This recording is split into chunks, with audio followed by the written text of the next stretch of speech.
In this practice session, you're going to find two tables with basic sentences in Spanish and English.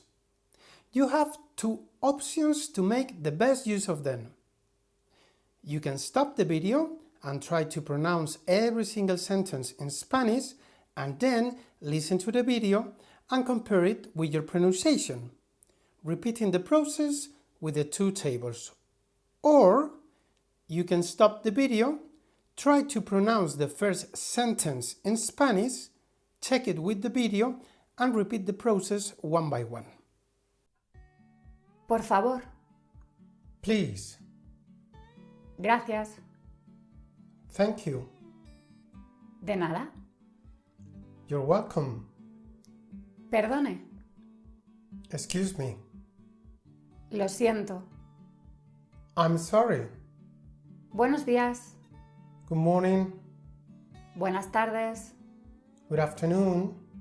Buenas noches. Good evening. ¿Cómo estás? How are you? No se preocupe. Don't worry. ¿Habla inglés? Do you speak English? No hablo español. I don't speak Spanish. No entiendo. I don't understand. Hable despacio, por favor. Speak slowly, please. Por favor, escríbamelo. Please, write it down. ¿Cómo se dice en español?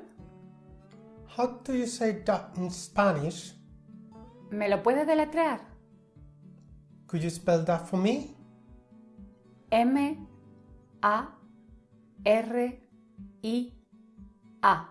María. M-A-R-I-A. María. ¿Puede traducirme esto? Can you translate this for me? ¿Puede ayudarme?